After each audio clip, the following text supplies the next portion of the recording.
mereka yang salah harus ada perbaikan. Jadi kalau hukuman kayaknya nggak masuk ke restitusi itu sendiri. Itu yang bisa saya sampaikan mengenai penerapan segitiga restitusi. Kayaknya ini harusnya masuk ke guru BK.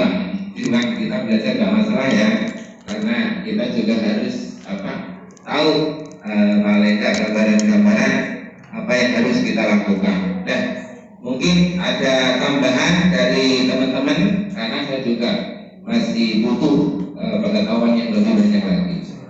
Ya, kesimpulannya ya, penanganan kasus yang dilakukan guru dengan menggunakan pendekatan segitiga restitusi diharapkan guru dapat memposisikan dirinya sebagai manajer dengan mengajukan pertanyaan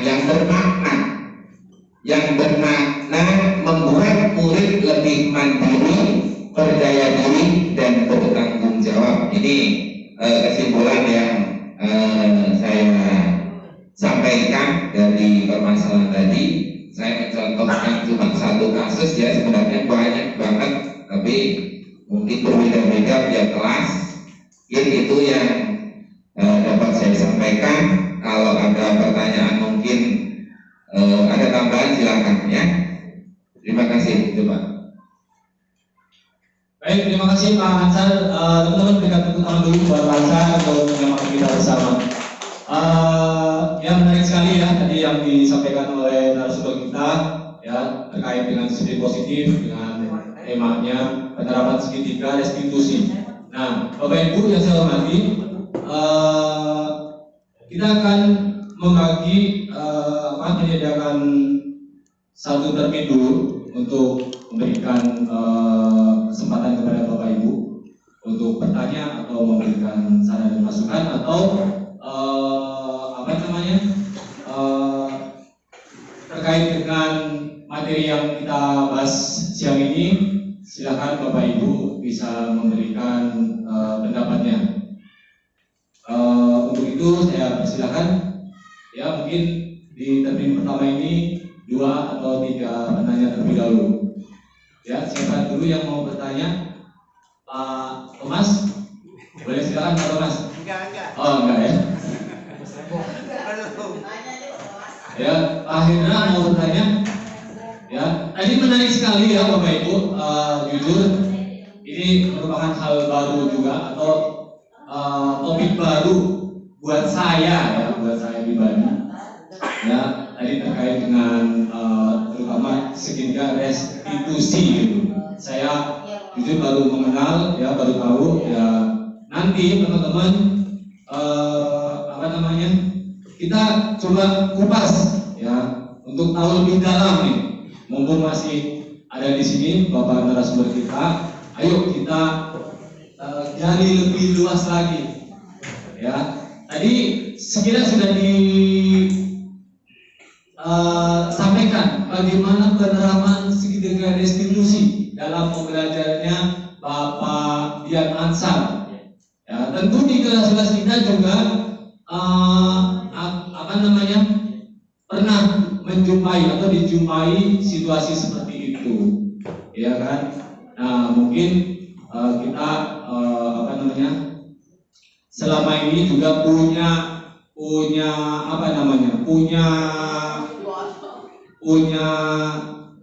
skenario atau cara tersendiri untuk menerapkan disiplin positif terhadap peserta didik. Oke, Bu Ibu silakan. Ya, Ibu Laura.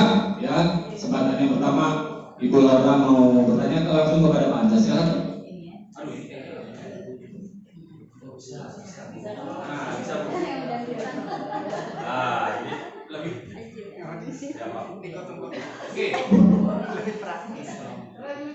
Terima kasih Pak Antoro dan Pak Anja atas waktunya. Saya bertanya ya, mungkin bisa menambahkan Pak ya. Sama seperti Pak Hartono yang katakan tadi, istilah restitusi juga memang baru bagi kita ya. Ketika kita belajar PMF juga baru tahu ada istilah restitusi. Setelah saya cari di Google, restitusi itu kalau dalam hal hukum artinya pemberian ganti rugi kepada korban atau keluarga korban dari pelaku atau yang menjalankan tindak pidana. Nah, tapi kalau dari pendidikan, restitusi di bidang pendidikan itu adalah tanggung jawab. Jadi benar seperti yang dikatakan Pak Ansar, tapi saya tadi kurang ditekankan ya. Jadi kalau di bidang pendidikan itu seperti pertobatan, jadi pertanggungjawaban atau pemberian solusi dari mungkin anak yang bermasalah atau anak yang melanggar hukum. Dengan maksud bukan menghukum ya, tapi mencari solusi yang terbaik. Jadi anak menyadari kesalahannya lalu memperbaikinya dengan dicari solusi bersama-sama. Seperti misalnya anak terlambat ya, kalau terlambatan mengujar mah itu mah wajar ya, semua banyak yang terlambat. Tapi kalau anak itu sedang terlambat, oke, kita cari solusinya bagaimana. Seperti yang di kelas saya juga gitu, ada anak pindahan yang tidak diperhatikan orang tuanya. Jadi anak ini sama sekali ketinggalan pelajaran karena katanya 2 tahun nggak sekolah. Benar-benar sama anak kelas 1 aja lebih pintar anak kelas 1. Akhirnya ya setelah pendekatan atau kita mencari solusinya, ya tetap saya harus mendiskusikannya kepada orang tua. Itu mungkin juga termasuk restitusi. Itu saja Pak Ansar. Terima kasih atas penjelasannya. Jadi di sini ditekankan kalau dalam pendidikan restitusi itu mengajak anak bertanggung jawab, ya, atau pengobatan bertanggung jawab mencari solusi. Ya, terima kasih Pak Ansar. Baik, terima kasih Ibu Laura ya atas masukan dan pendapat terkait dengan restitusi. Untuk yang lain silakan, tadi berpendapat aja ya Bu. Yang lain silakan, mungkin ada yang mau berpendapat atau bertanya ya terkait dengan topik kita siang ini. Dipersilakan. Ayo Bapak Ibu.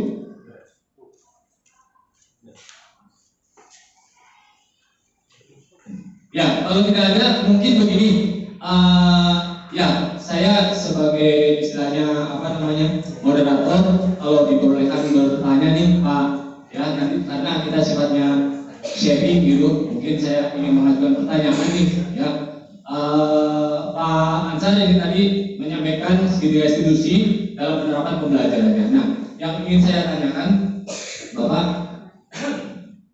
apakah kita perlu gitu membuatkan semacam format gitu atau semacam sebagai dokumen sebagai langkah antisipatif gitu, sebagai langkah persiapan kita juga gitu. Dan kalau perlu saya ingin tahu aja sih formatnya seperti apa, barangkali bisa kita adopsi ya, barangkali bisa kita ATP di kelas kita ketika kita melaksanakan pembelajaran. Begitu Pak Ansar, terima kasih.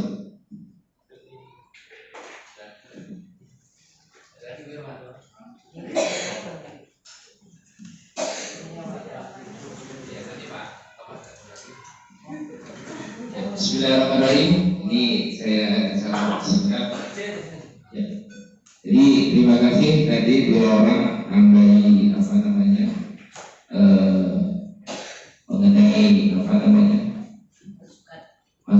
ya. Jadi benar dari katakannya.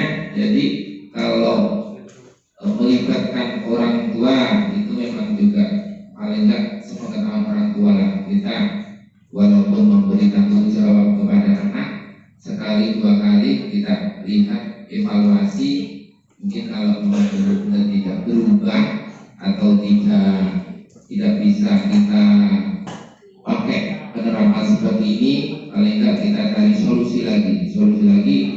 Yang penting kita dalam segi restitusi itu enggak memberatkan atau memberi hukuman kan bisa verbal atau bisa yang kepada anak ya. Jadi mungkin benar yang dikatakan Bu Laura. Jadi setelah sekali 2 kali kita evaluasi, kita paling tidak melibatkan orang tua. Walaupun sebenarnya itu sudah keluar dari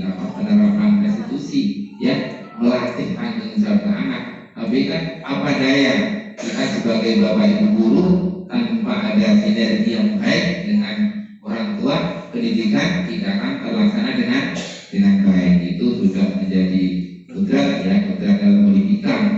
Kalau orang tuanya aja sudah lepas tangan, biayanya yang penting masuk sekolah, anak mau terlambat, mau berbuku atau enggak, nah itu yang musik gurunya.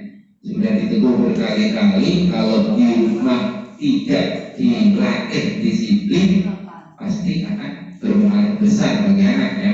Terus itu mungkin dari Bora, terima kasih atas sarannya. Mengenai pertanyaan yang dari Pak Hartono, format atau yang kita buat untuk pendukung ya, penunjang restitusi sendiri, sebenarnya saya pikir-pikir bagus, cuman saya belum tahu pasti formatnya kira-kira apa. Tapi kalau mengkiblat dari tanggung jawab anak, yang pasti anak mungkin disuruh tanda tangan kali ya. Mungkin ada tahap pertama, sekali dua kali mungkin ada apa ya, anak benar-benar ditanamkan tanggung jawab dulu, benar-benar dilaksanakan atau tidak, mungkin seperti itu. Mungkin nanti kita bisa buat formatnya bareng-bareng kalau diterapkan ya. Cuman yang pasti melihat dari apa namanya, garis besarnya itu sendiri kan tanggung jawab, jadi diembankan kepada anak. Jadi kalau anak sudah tanda tangan, sudah menyetujui, berarti kira-kira dia mampu melakukan tanggung jawabnya atau tidak. Tuh mungkin pertama. Kalau mungkin kita evaluasi sekali dua kali tidak ada perubahan, berarti nanti harus ada tanda tangan dari orang tua. Mungkin orang tua perlu dipanggil, berarti ada kolom tanda tangan orang tua. Yang pasti kita selesaikan secara cara sekolah dengan orang tua. Kalau orang tua bapak guru sudah dikondisikan tapi tidak ada, ujung-ujungnya masih sama aja, masih tetap ada seperti itu, mungkin nanti bisa dimusyawarahkan dengan kepala sekolah, karena yang berwenang di sekolah kan kepala sekolah. Mungkin seperti itu Pak Sep. Mungkin bisa kita buatkan format yang seperti itu. Kalau sudah mentok, berarti semuanya dipanggil, terus kita ngobrol bagaimana solusi terbaik. Apa ya, pertama dua kali boleh untuk kita, bukti kita, tapi kalau bisa ya kita latih dulu tanggung jawab anak. Mungkin saya sampaikan seperti itu Pak Har, karena saya belum tahu pasti nih format atau seperti apanya, saya belum tahu pasti. Terima kasih. Oke, baik, terima kasih Pak Hasan. Teman-teman, masih ada lagi yang mau bertanya? Kalau tidak ada, baiklah kita berikan aplaus buat Pak Hasan. Terima kasih Bapak Dian Hasan sudah menyampaikan diskusi positif. Mudah-mudahan ilmunya bermanfaat untuk kita semua bangsa. Terima kasih. Baik, teman-teman, untuk materi yang kedua kita sudah hadir pula narasumber kita, Bapak Thomas Tanang, SPD MM ya Pak ya. Oh, ya. Dan narasumber kita Pak Thomas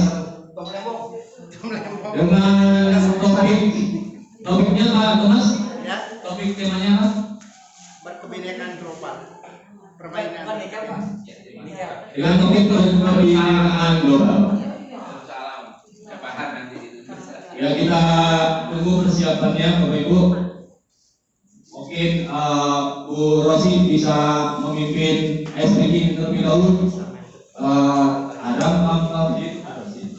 Ayo, silakan Bu. Seru kalau Bu Rosi yang mimpin SPG. Sambil menunggu Pak Thomas menyiapkan presentasi ini. Yo, kita pakai ini boleh, pakai handphone boleh.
Bu Eka ini namanya beta speaker juga kan? Beta speaker Oh, sorry. Aduh. Sakit perut.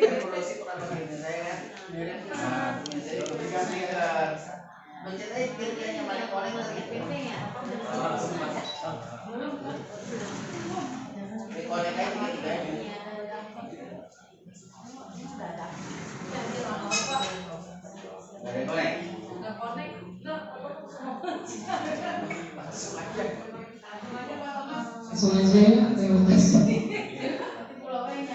Ntar ya, nyambungin dulu.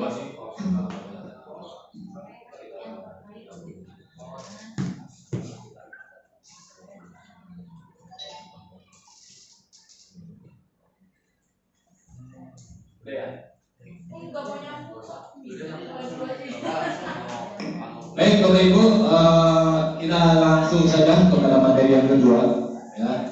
Langsung materi yang kedua dengan tema wawasan kebinekaan global, ya, yang akan disampaikan oleh Bapak Thomas Tanah. Waktu dan teman kami persilakan.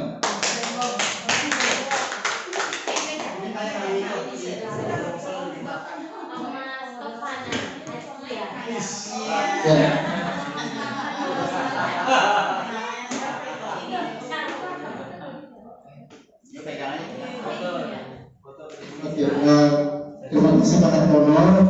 Selamat sore Bu Titi, Asep, moderator kita Pak Hartono dan Bapak Ibu guru, teman-teman semua yang luar biasa dan bersemangat.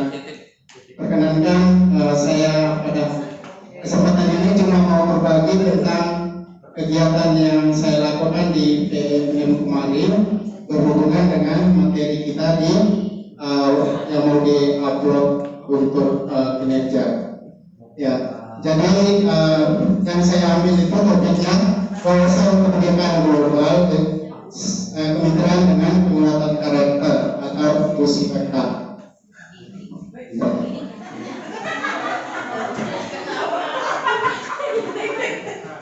Ya sebenarnya ada permainannya, ada lagunya tapi lanjutin nanti terakhir aja. Oke, judul yang saya pelajari itu tentang dunia yang berwarna, menteri penuh harmoni, yang mulai dari diri, sekolahku yang bineka dan sekolahku yang damai. Ya, dunia yang berwarna. Ya, dapat kita semua tahu bahwa dunia itu penuh dengan keberagaman yang berwarna-warni. Dari segala macam keberagaman itu perlu ada suatu kerjasama, relasi yang baik, sehingga kita bisa menciptakan suasana yang harmonis di dunia. Ya, yang berwarna ini maksudnya dalam kebinekaan atau kemajemukan kita dalam kehidupan kita dalam masyarakat. Terus lagi negeri penuh harmoni. Ya, itu kita mengetahui sendiri bahwa bangsa kita itu merupakan bangsa yang sangat majemuk, ya, yang paling beragam di dunia, tetapi kita dipersatukan dengan Bhinneka Tunggal Ika, ya, yang memiliki arti meskipun keberagaman budaya, namun kita tetap satu. Terus damai mulai dari dini. Jadi pada saat saya mempelajari modul itu, saya juga melihat beberapa video tutorialnya dan juga modul saya baca. Itu dikatakan bahwa damai itu harus dimulai dari dalam diri kita sebelum damai itu bisa diberikan kepada orang lain.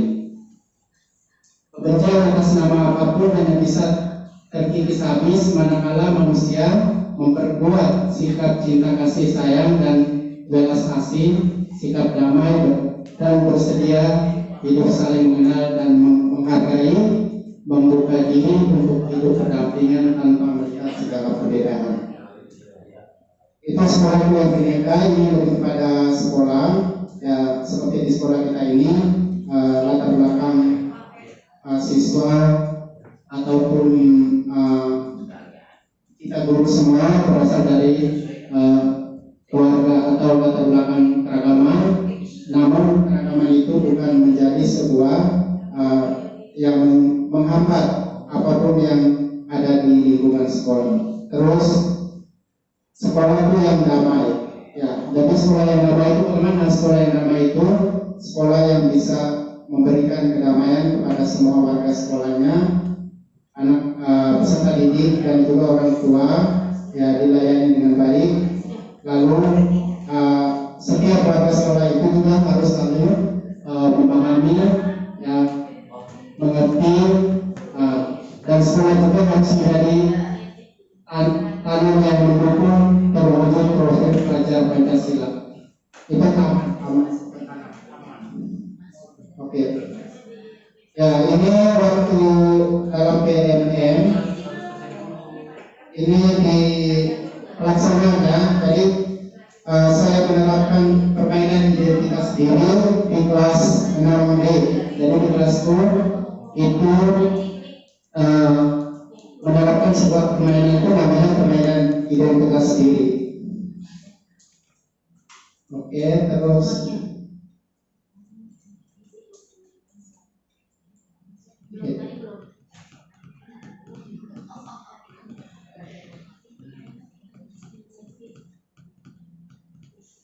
ini teorinya ya, nggak usah. Ini juga masih teori seperti tadi. Ya. Jadi ini sekolah yang dikatakan bisa membentukkan karakter seorang siswa untuk menghargai perbedaan itu jika tidak pilih-pilih teman di sekolah, bergaul dengan siapa saja tanpa memandang agama, suku, ras dan sebagainya di lingkungan sekolah, terus menetapkan toleransi, tidak mengganggu jalannya peribadatan orang lain, menghormati teman di sekolah yang sedang menjalankan ibadah puasa. Itu contohnya.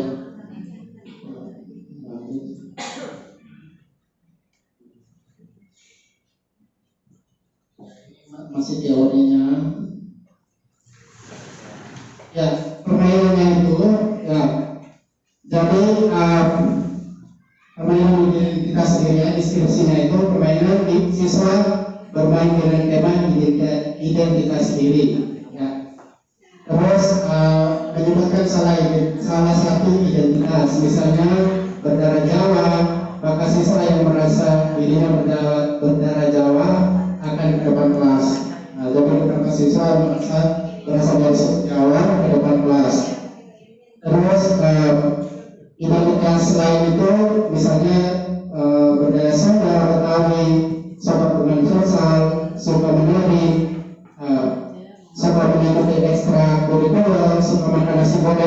suka minum teh manis. Itu jadi setiap kali diajukan pertanyaan, mereka yang memiliki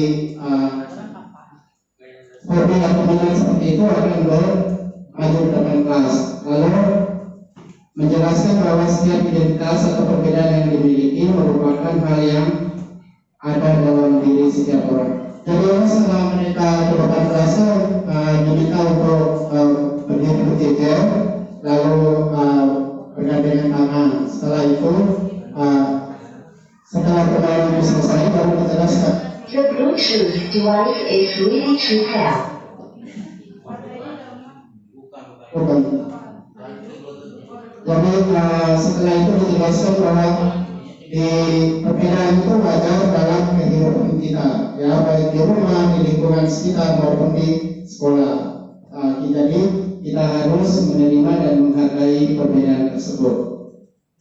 Lalu terakhirnya itu mereka diberikan gambar refleksi untuk mengetahui perasaan tentang permainan identitas. Jadi gambar refleksinya ada 5 pertanyaan yang saya berikan. Yang pertama itu siapa saja yang tadi maju lebih dari 1 kali. Terus dari pertanyaan yang diajukan, pertanyaan kamu yang paling disukai. Terus menurut pendapat apakah ada identitas paling penting di antara pertanyaan tersebut. Lalu pertanyaan tadi menurut kalian, menurut pendapat anak-anak, identitas apa yang dapat diubah, terus kenapa, terus hal apa yang diperoleh dari permainan tadi.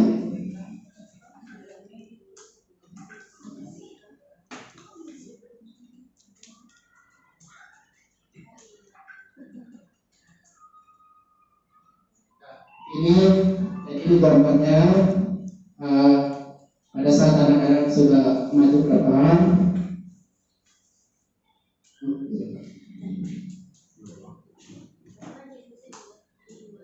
Ini lembar refleksinya.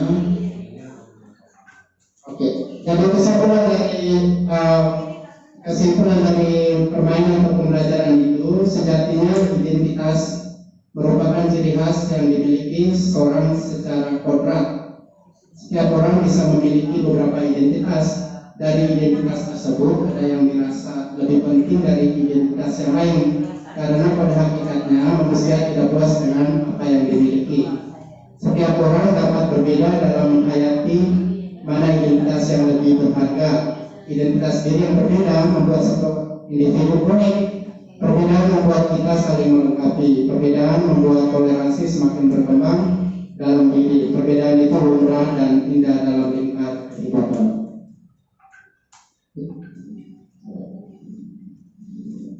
Ya, jadi paparan materi cuma sampai di situ. Cuma yang saya dapatkan dari permainan itu, ada beberapa hal yang bisa saya temukan di sini, seperti dari lembar refleksi anak-anak yang saya berikan, dari pertanyaan yang diberikan itu, dari cara anak-anak menjawab, ya, karena kebetulan ini anak-anak senang, jadi pemikirannya kan lebih kita bisa mengatakan lebih dewasa. Mereka kan menulis apa adanya secara jujur. Jadi yang saya lihat sini, misalnya dari pertanyaan pertama, adakah yang pernah maju lebih dari satu kali? Ya, itu banyak yang maju lebih dari 1 kali. Karena kan ketika saya bertanya, yang merasa berdarah Jawa pasti dia ke depan. Terus yang suka menari dia ke depan, yang suka futsal dia ke depan lagi, dan suka nasi goreng dia ke depan lagi. Jadi lebih dari 1 kali pasti mereka ke depan. Terus yang kedua, pertanyaan mana yang paling disuka? Di sini saya melihat bahwa pertanyaan yang anak-anak suka itu, mereka tuh lebih suka menari, suka futsal, suka nasi goreng, suka teh manis. Tetapi pertanyaan yang seperti berdarah Jawa, berdarah Sunda itu dari sebagian besar anak itu cuma sekitar 1-2 saja yang menulis pertanyaan tersebut. Ya, jadi menurut saya sih mungkin kalau seseorang itu kalau ditanya tentang sukunya, tentang agama, tentang apanya itu mungkin dia lebih merasa terlalu sensitif untuk ditanyakan atau seperti apa gitu. Nah, terus menurut pendapatmu, apakah ada identitas paling penting di antara pertanyaan tadi? Nah, ini jawabannya beragam. Ada yang menjawab ya, ada yang menjawab tidak. Kalau yang menjawab ya itu ada yang tulisnya ya karena manusia itu beda-beda. Ada beberapa hal itu. Kalau dia jawab tidak, alasannya sudah jelas. Cuma tulis tidak karena tidak penting seperti itu. Terus menurut pendapat, adakah identitas yang dapat diubah? Mengapa? Itu kebanyakan menjawab tidak, karena identitas itu sudah ada dalam keluarga. Terus hal yang diperoleh dari permainan tadi, ada beberapa hal itu mengatakan permainan tadi itu membuat mereka ada yang tidak suka kalau ditanya tentang sukunya. Terus ada yang mengatakan mereka suka karena bisa dengan teman-temannya yang satu body bisa berkumpul, mereka menyukai hal yang sama. Terus ada yang mengatakan di sini ada juga yang menulis tidak penting, cuma tulisnya seperti itu. Ya, jadi yang cuma saya merasa tertarik itu di pertanyaannya nomor 3 tadi, menurut pendapat apakah ada identitas penting di antara itu. Ya, jadi pertanyaan yang menurut mereka tidak menjadi sangat sensitif itu ketika ditanya misalnya dia suku Jawa atau ditanya tentang suku Sunda atau suku Betawi, itu anak-anak cenderung tidak suka. Mereka lebih suka kalau ditanya tentang hobi atau makanan kesukaan atau minuman kesukaan seperti itu. Jadi dari modul yang saya pelajari tentang pendidikan global ini, kita sebagai guru itu kan yang pertama kita harus memahami dulu dengan karakter anak yang berbeda-beda itu. Kita harus membuat permainan atau apapun cara supaya anak itu merasa senang atau mau berkumpul atau bermain bersama teman-teman yang berbeda. Karena di kelas itu kalau ada anak yang diam, cenderung dia tidak punya teman, dia diam saja begitu. Terus teman yang lain yang suka ketawa, suka menyanyi, itu juga cenderung untuk mengajak dia untuk bergabung.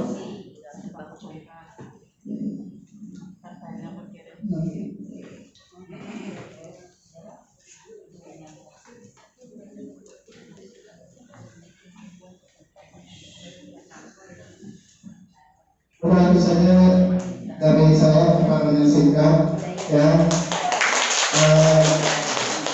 Banyak kekurangannya harus dimaklumi.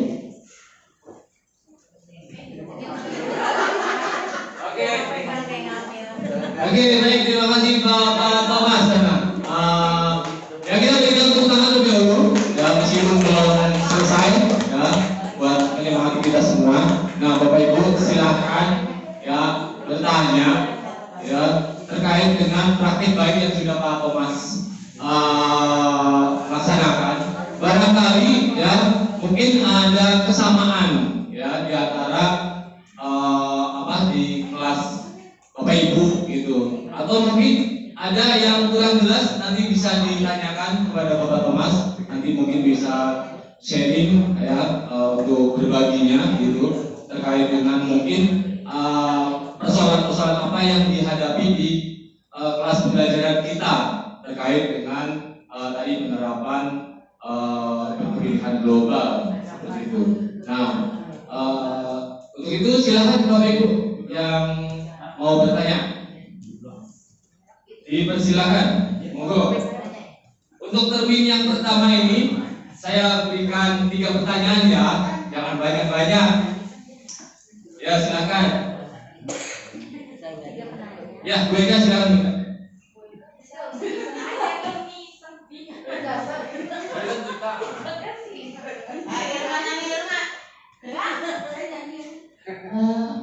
Pak Komar, saya sih bukan nanya ya, tapi minta komisi aja.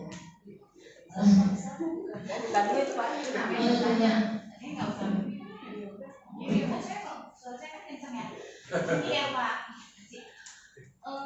Kan kalau yang di kelas saya nih yang saya alami di kelas saya itu kan selalu kebagian siswa yang non muslim. Satu atau tiga anak. Nah, anak yang non muslim saat kita mau duha, dia juga mau duha. Nah di SMK nih sama yang muslim, ngapain kan bukan kamu gitu. Jadi selalu dari tahun ke tahun pasti permasalahannya selalu seperti itu. Nah yang non muslim pun sudah hafal dia doa surat Al-Fatihah, doa Makkah, doa karena setiap hari mereka dengar. Nah yang saya ingin minta solusi ini dari Pak Lihat, bagaimana caranya agar anak ini paham ini doa agama kamu, ini doa agama kamu gitu. Padahal saya sudah kasih pengertian, tapi ya begitu aja jadi berantem, kalau mau doa tuh berantem. Aku gitu. Nah itu benar-benar permasalahan yang dihadapi dari tahun ke tahun. Terus bahkan ada yang mau pindah agama. Biar dari yang masalahnya mau ke muslim. Aku mau pindah agama aja deh, enak Bu. Ambil air wudhu basah gitu. Pokoknya alasannya ada aja. Dan saya minta solusi dari Pak Thomas harus seperti apa Pak? Pengertiannya ke anak-anak.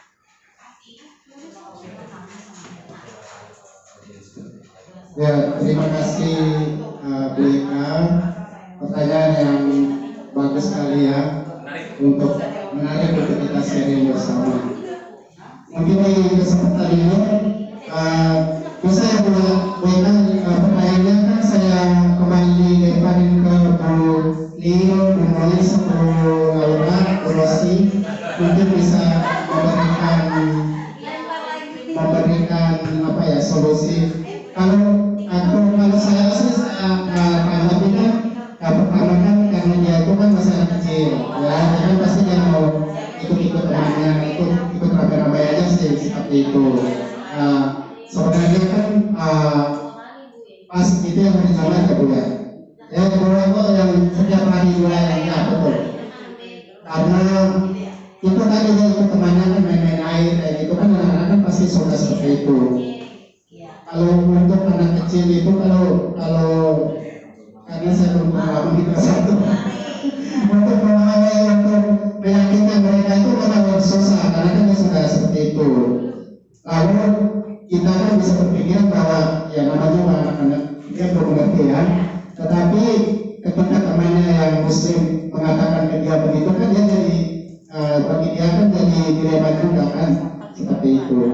Makanya saya bilang mungkin Bu Linka, Bu Moi, Bu Rosi, Bu Laura punya solusi, kita sharing aja.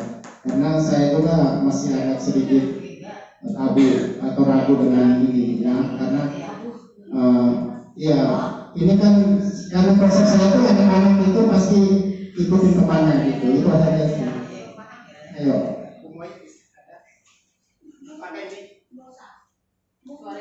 Itu solusinya orang tuanya. Biar orang tuanya kasih pengertian ke anak itu. Ya, bahwa kalian itu saat itu Kristen misalnya beda dengan anak kamu cara beribadahnya. Jadi kalau ada waktu tentang sholat duha,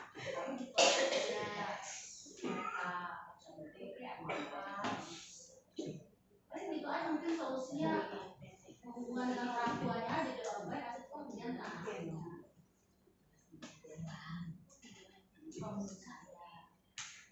Anak-anak suka dicontohkan.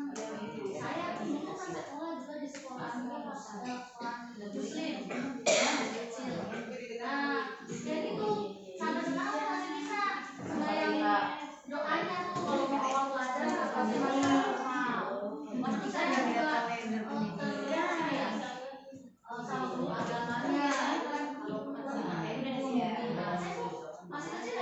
belum, biasanya pakai belum. Anak kecil kan suka berjalannya waktu waktu dia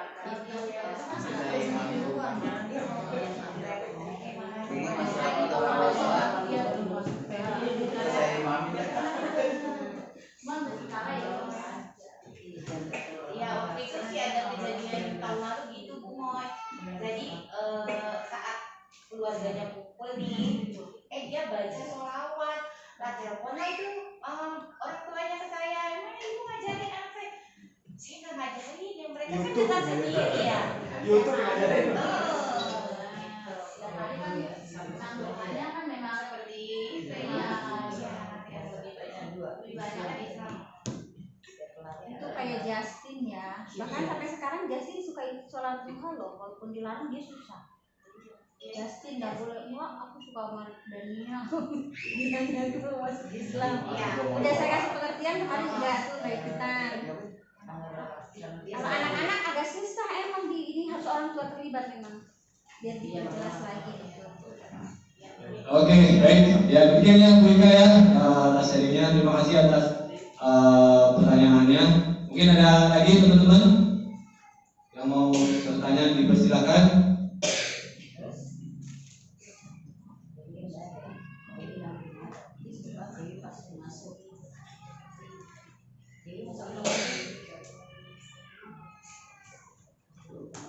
Oke, kalau tidak ada yang bertanya,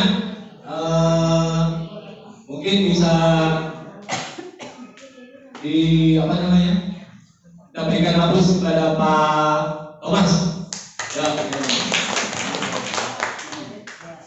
Ya, terima kasih Pak Thomas. Nah, teman-teman, istilahnya demikian tadi ya, paparan yang disampaikan oleh Pak Dian Ansar dan juga Pak Thomas atas materi yang disampaikan. Mudah-mudahan kedua materi tersebut dapat menambah wawasan kita, dapat menambah penyelenggaraan keilmuan kita, semoga dapat meningkatkan kompetensi kita ya teman-teman. Untuk sesi berikutnya atau jadwal berikutnya akan bersiap-siap. Siapa? Hari Kamis Ibu Sumini dengan Pak Ibrahim. Nah, ya nanti bagaimana kita nantikan pada hari Kamis minggu ini, teman-teman. Nah, sebelum kita, jadi sebenarnya gini teman-teman, kita ngobrol aja ya untuk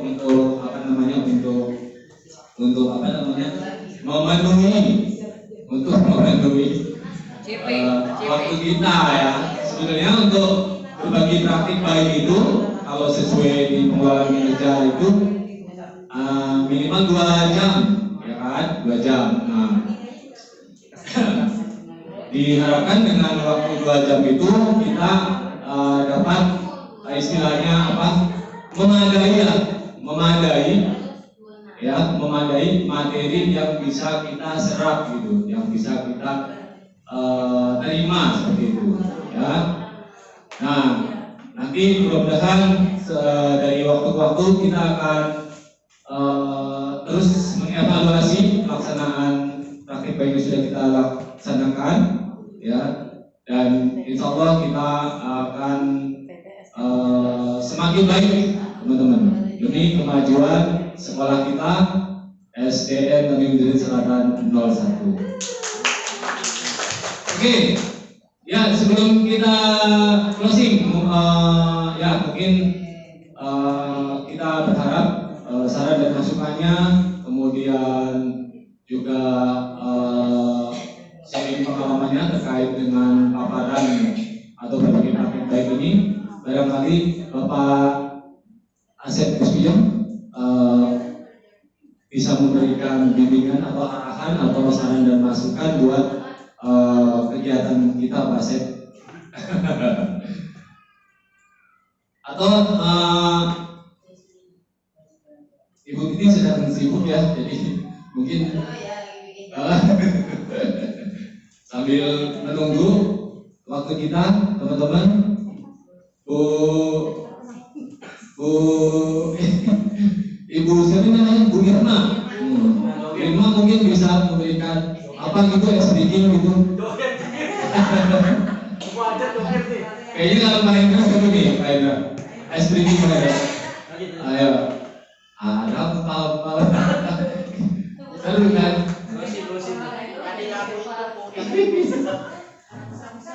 Ayo.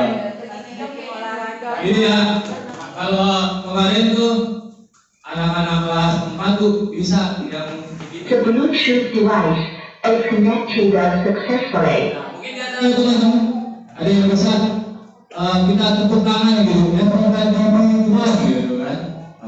Tapi aku juga belum bisa sih kayak gitu sih. Banyak anak kelas 4 bisa semua gitu sampai beat 10, wih keren banget. Kelas 5 juga bisa, kemarin di kelas yang Asep saya kasih speaking, tapi mereka yang itu Asep karena aku nggak bisa, ada yang bisa suruh maju, pimpin teman-teman yang itu seru tuh, teman-teman anak-anak pada seru banget. Ya. Si Nesa yang ngajarin tuh, aku tidak hafal. Apa tuh? Itu. Munaro. Ice breaking. Oke, teman-teman, ya silakan yang mau memberikan informasi atau apa ya. Waktunya kita masih lumayan panjang sampai jam 3 ya. Yang memberikan informasi atau memberikan apa saran dan masukan terkait dengan kegiatan kita supaya lebih apa namanya lebih baik lagi ke depannya. Ya, oke, silakan.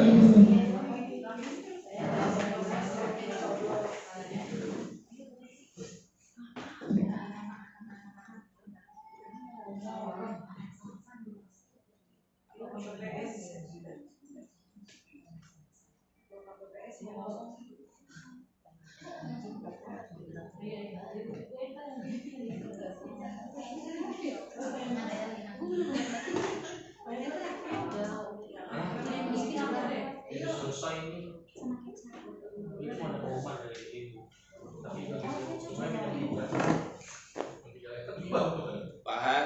Ya, Dek. Ya, Saran. ya Pak, silakan Pak. Oke Pak. Oh Pak, maju juga boleh Pak, sini Pak. Di sini aja, di sini. Oke, ya. Ya, bismillahirrahmanirrahim. Jadi itu Pak, karena saya pribadi ice breaking itu kurang banyak pengetahuan ya. Harusnya teman-teman yang bisa itu paling enggak kita buatkan apa ya, kayak contoh-contoh yang bagus yang bisa kita adopsi gitu Pak.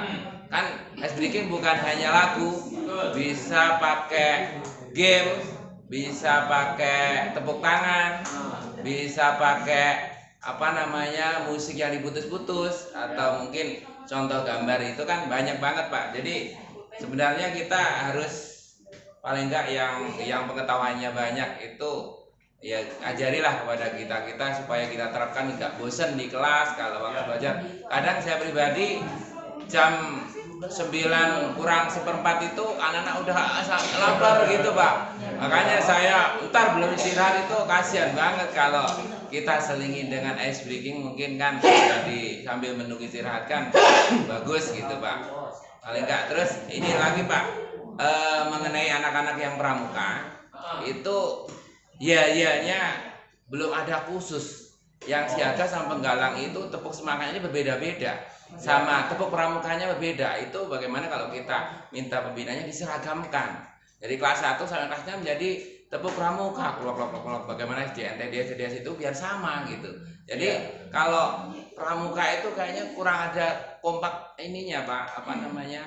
Ya kitanya belum kompak kayak dulu kan bagus. Dari kelas 1 sampai kelas 6 hafal semua gitu. Gimana kalau gitu kita evaluasi lah supaya kita punya yayasan sendiri pramuka gitu. Sebenarnya ini bukan ranah saya, cuman kok kurang bagus gitu kita ininya kombaknya anak-anak kurang gitu. Gimana? Mungkin itu pesan dari saya Pak. Mohon maaf, terima kasih. Baik, terima kasih Pak Hasan. Ya, bagus sekali masukannya Pak Hasan. Jadi untuk murid kita ya ada baiknya memiliki tepuk, istilahnya tepuk apa ya namanya tuh, ciri khas lah sekolah kita ya. Jadi waktu itu kita udah buat ya Pak Hendra ya TDS 01 apa gitu. Kita jarang mempraktikannya, jadinya lupa lagi nih. Nah makanya ayo teman-teman kita apa namanya, kita galakkan lagi ya, kita laksanakan lagi, kita semangatkan lagi supaya betul-betul kita tidak lupa dengan istilahnya semangat atau tepuk semangatnya TDS 01 misalnya seperti itu ya Pak. Terus kemudian tadi yang diberikan masukan oleh Pak Ansar untuk pramukanya, ya memang kan sebenarnya ada ciri khas tepuk pramuka ya Pak. Tadi yang diminta itu tepuk semangat buat sekolah kita ya Pak ya.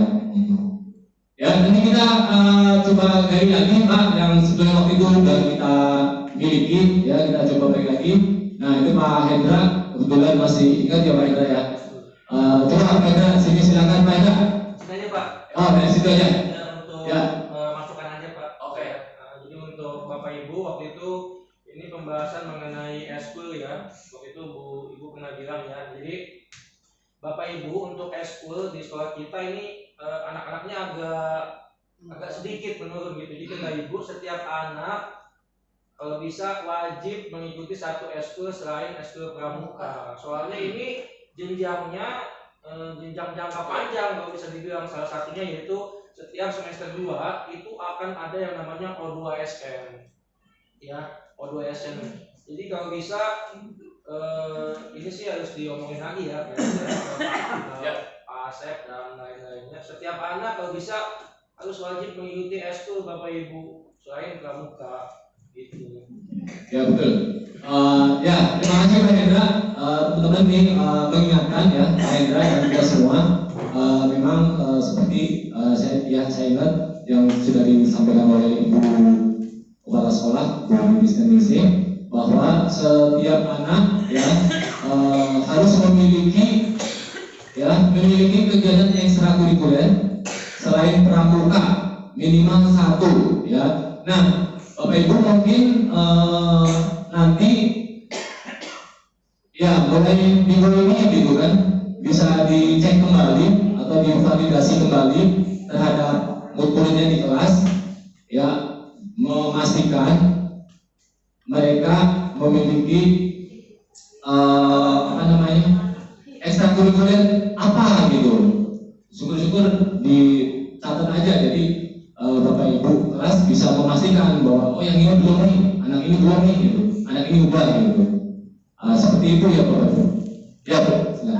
Gini Pak, pengalaman saya yang udah pernah kan bilang bahwa eskul itu wajib. Akhirnya anak saya baik tapi sebagian ada yang enggak. Saya udah bilang ke orang tua, tapi tetap masih ada yang enggak, jadi setengahnya.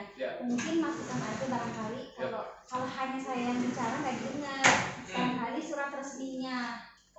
Barangkali ya. Karena kalau kita tahun lalu pun saya paksakan ke anak-anak nggak ada Pak yang tertarik. Yang saya kelas 3C itu sama sekali, cuma yang itu doang. Dan itu pun masih udah nggak ada. Itu mereka semangat banget tuh. Bisa tapi dia hari Jumat. Bisa Jumat. Tapi Jumat, maksudnya berbenturan dengan basket. Bapak basket kamu Selasa. Ya, saya kemarin. Iya, itu anak-anaknya dulu. Semangat. Ya, baik. Terima kasih Ibu Astuti, teman-teman. Jadi memang ya kita sama-sama untuk mengingatkan kepada pendidik. Saya pun ketika ada pembelajaran PJWK selalu mengingatkan kepada anak-anak ya bahwa kalian anak-anak harus memiliki kegiatan ekstrakurikuler selain pramuka minimal 1 gitu. Saya selalu mengingatkan gitu. Dan saya juga mempromosikan kepada anak-anak, ya udah kalau kalian bingung milih kegiatan ekstrakurikuler, udah masuk basket aja dengan Pak Guru. Saya selalu memberikan semangat motivasi seperti itu gitu. Terus juga kita memberikan istilahnya gini, walaupun misalnya mungkin anak-anak mau masuk itu ini mungkin malu, mungkin takut nggak bisa ngikutin gitu. Nah kalau saya memberikan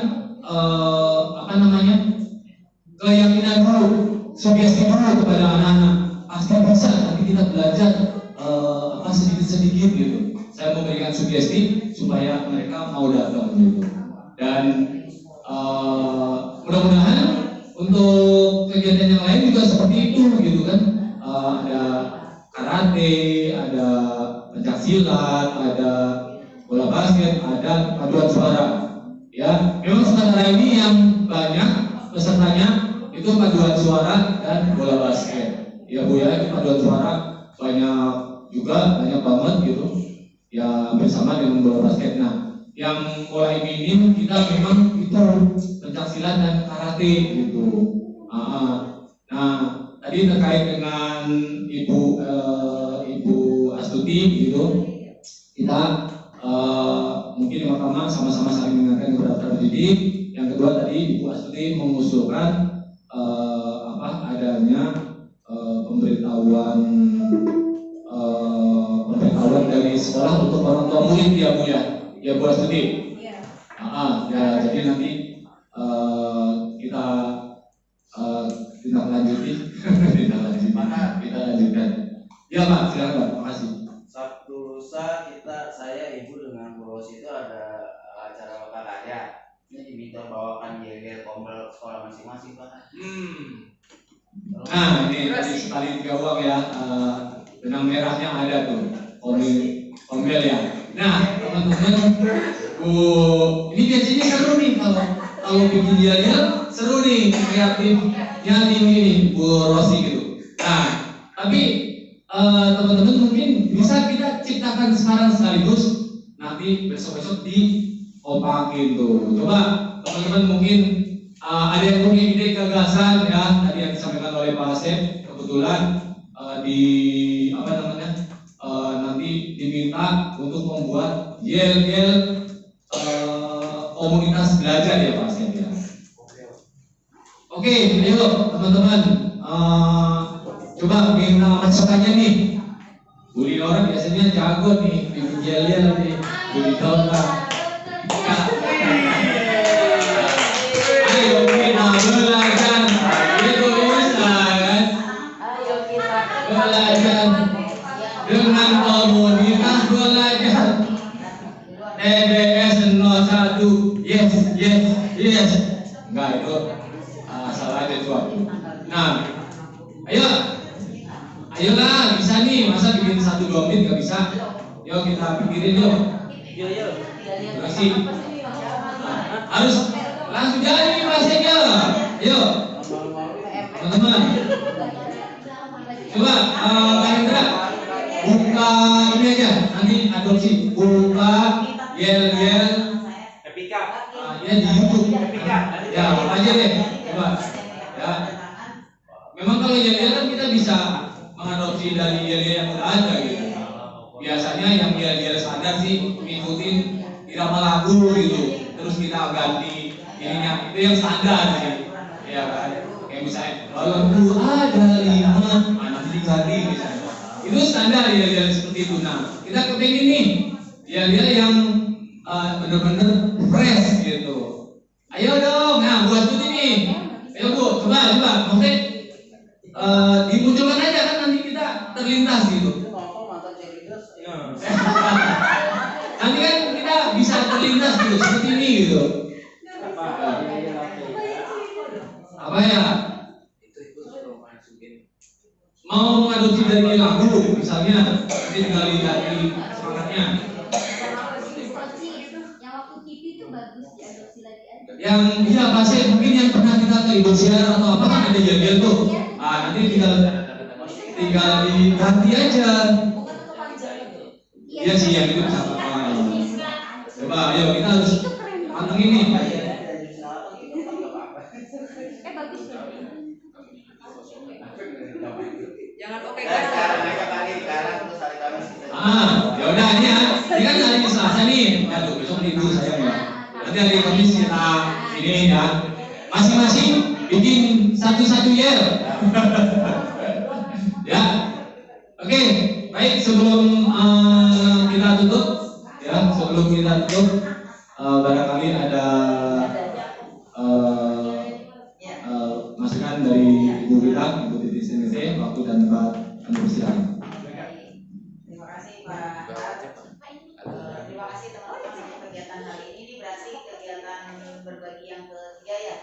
Ya, ketiga. Yang ketiga, jangan lupa yang kedua dan ketiga sertifikatnya ya.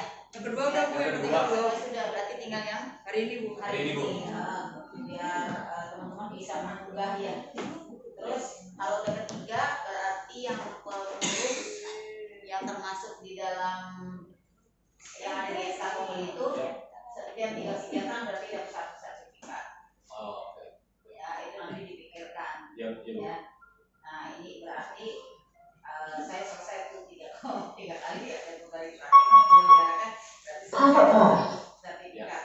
Kalau teman-teman nanti disesuaikan dengan berapa kali dia punya jadwal berbagi. Oh iya. Narasumber berapa kali narasumber, berapa kali partisipan. Ya, tapi disimpan aja ininya. Sertifikatnya ya. Soalnya sih bukan sertifikatnya, tetapi ya inilah ajang kita untuk belajar berani ya, berada di kelas di depan teman-teman. Ternyata bisa kan? Ternyata Pak Thomas keren tuh gitu. Ternyata Pak Ansar bisa tuh gitu ya. Jadi semuanya prinsipnya kita semuanya bisa ya.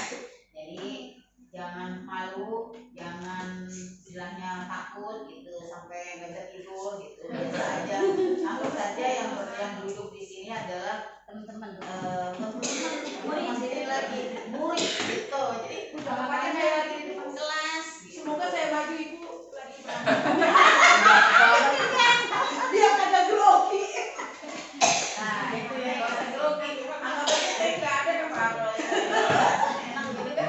Iya. Nah, untuk jadwal observasi sudah saya susun, berarti sampai dengan akhir Februari kecuali Dewi, karena Dewi baru akan masuk di tanggal 1 Maret. Masa 1 Maret dia langsung on kan nggak mungkin. Nah, nanti jadwal berikutnya di bulan Maret adalah hasil observasinya.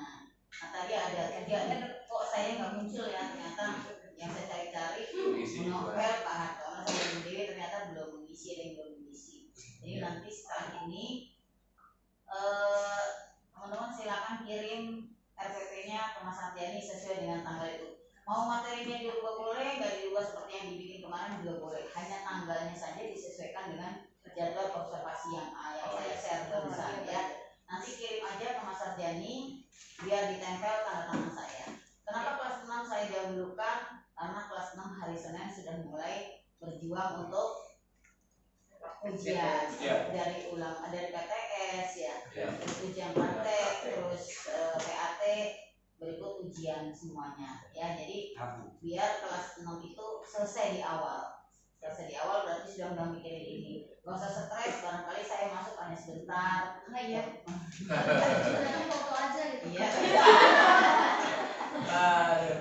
Saya udah deg-degan Bu. Nanti tulis aja kelemahan diri saya, ngajarnya kurang apa dari itu biar saya di situ ya. Kalau seandainya saya nggak sempet ya, saya double mungkin hari ini gitu, nanti saya kasih tahu ya. Yang penting ada saya pernah masuk dan saya pernah ada fotonya di situ gitu ya. Tapi nggak sungguh kan ya? Ya sungguh dari awal sampai akhir. Maksud saya biar nggak takut. Nanti kalau saya ngomong dari awal dari akhir begitu udah kencing. Wah, bukan kencing lagi mulut. Jadi saya sampaikan serius tapi santai. Ini nggak usah apa ya dijadi yang beban gitu, tapi udah mengalir aja anggap aja ini nggak ada ya. Karena saya pada dasarnya saya juga tidak mau menyulitkan orang, saya tidak mau memberatkan orang lain gitu aja ya. Jadi tetap semangat buat teman-teman semuanya ya.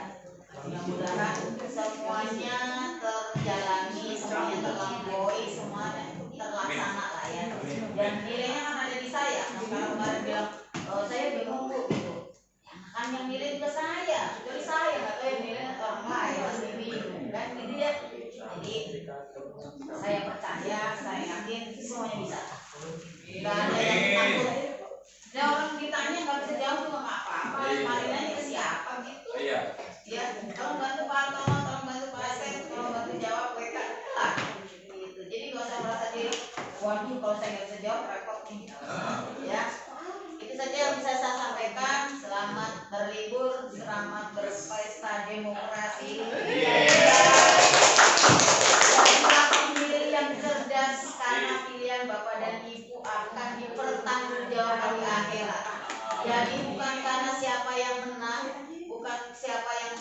memang jawaban saya tidak penting buat kita, tapi yang penting kita harus ada perubahan ke depan 5 tahun. Pilihan Bapak dan Ibu mempengaruhi kita 5 tahun ke depan ya. Harus ada perubahan ya Bu ya.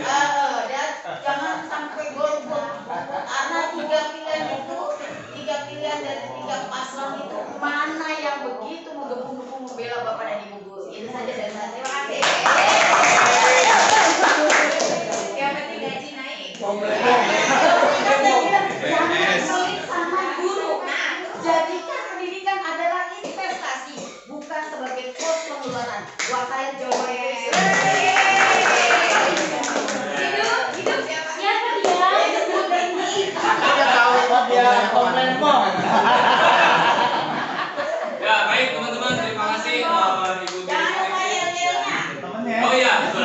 Ya nanti hari Kamis kita akan mempresentasikan yel-yel dari masing-masing teman-teman. Punya satu yel-yel minimal ya. Minimal kelas benar. Dan ya, dari teman-teman nanti yang paling bagus kita pakai sebagai yel-yel sekolah kita. Ya. Nah, udah itu solusi paling. Ya wes, berkelas ya. Berkelas.